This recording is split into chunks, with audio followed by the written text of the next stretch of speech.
بسم الله الرحمن الرحيم. النهاردة ان شاء الله نعمل مع بعض احلى محشي كرنب بيتي، طعم وريحة وتسوية زي بتاعة زمان. خليكم معايا خطوة بخطوة، وان شاء الله هنطلع احلى صينية كرنب مع بعض، وهنعرف ازاي نسويها. يلا بينا نبدأ الفيديو على بركة الله. عندي كده دهنة قطعتها، وجبت حلة حطيت فيها زيت. اول الزيت ما سخن نزلت كده بالدهنة ديت معايا. ساعة ما تصفر بس بنزل بالبصل. البصل طبعا بيبقى مش ناعم او مش خشن، بيبقى بوسط. بقلبه كده في الدهنة وفي الزيت زي ما انت شايفة كده يا حبيبتي. اللهم صل وسلم وزد وبارك على سيدنا محمد. وده حوالي معلقتين كبار كده توم مفروم، دول متفرزين عندي. لو عندك توم طري هتعملي راس كده توم. نزلت بعد كده عليها بالصلصة. اول البصل ما بياخد لون بننزل بالثوم كده.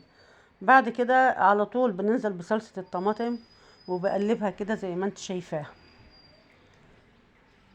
لا حول ولا قوة الا بالله العلي العظيم.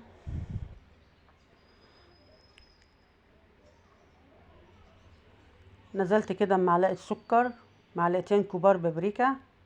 السكر طبعا عشان حموضة الطماطم. وسبت الصلصة بتاعتي لما تسبكت زي ما انت شايفاها كده. وعندي هنا رز مغسول. الرز طبعا على حسب الكمية بتاعتك. عندي برضو 3 ربط كده بقدونس وكزبرة وشبت. قلبتهم كده على الرز. انا بقلبهم الاول على الرز، وبعد كده بنزل بالخلطة عليهم.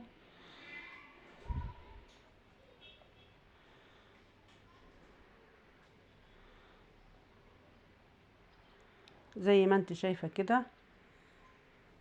ده رشة كده نعناع ناشف بيودي المحشي بتاعك في حتة تانية خالص. بجيبه كده وافركه بايدي كده وارشه على الرز وعلى الخضرة قبل ما انزل بالصلصة بتاعتي. وبقلبهم كويس جدا مع بعض. بعد كده نزلت الصلصة بتاعتي اهي، ما شاء الله ولا قوة الا بالله. زي ما انت شايفاها لونها جميلة هي. طبعا معلقتين البابريكا دول بيخلوا اللون بتاعها كمان احمر زيادة. قلبت كده كل الخلطة بتاعتي مع بعضها. ودي احلى واجمل خلطة محشي تعمليها، سهلة جدا جدا. ما بتاخدش معاكي اي وقت. كمان تعرفي الخلطة بتاعتك ناجحة ولا لا بكده. اما تبداي كده ترفعي الرز ما بينزلش منه سوائل ولا اي حاجة. كده الرز بتاعك شرب كل السوائل اللي في الخلطة. والخلطة كلها اندمجت مع الرز كده مع الخضرة. وبقت زي ما انت شايفاها بالشكل ده. ما فيش فيها سوائل كتير ولا فيها اي حاجة خالص. نزلت كده معلقتين كبار كزبرة ناعمة. ومعلقة واحدة بس كمون، يعني انا بفضل الكزبرة تكون اكتر من الكمون. ومعلقتين كده ملح مبهر بالفلفل والحبهان والمستكة. قلبت كده. طبعا الملح ده احنا بنظبطه علشان كمان الشوربة بيبقى فيها ملح، فما بنكترش ملح واحنا بنحطه على الخلطة. نزلت بقى بالزيت كده على الخلطة بتاعتي. الزيت ده بيخلي الخلطة كده مناعمة مفلفلة وبتلمع فيها لمعة جميلة كده ومفلفلة. جبت صينية بقى، فردت فيها كده ورق كرنب اخضر. وبعد كده دي عيدان الشبت بتخلي ريحة الكرنب تحفة.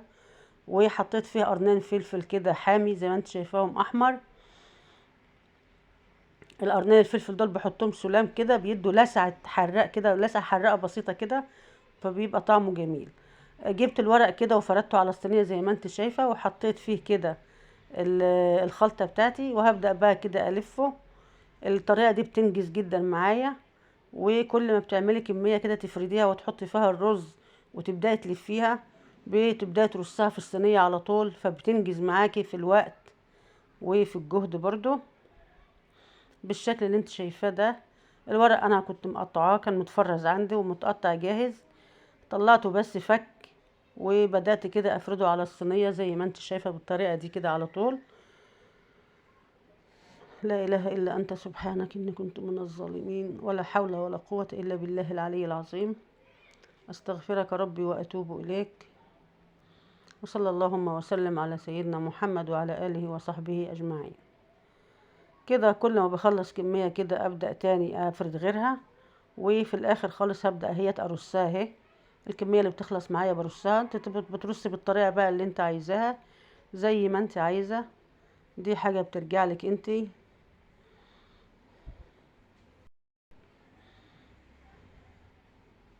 بالشكل ده كده.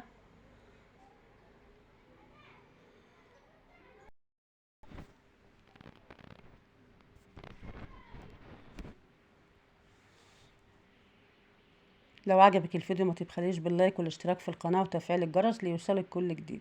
كده انا خلصت خلاص المحشي بتاعي وسويت الصينية. هبدأ بقى احط الشوربة.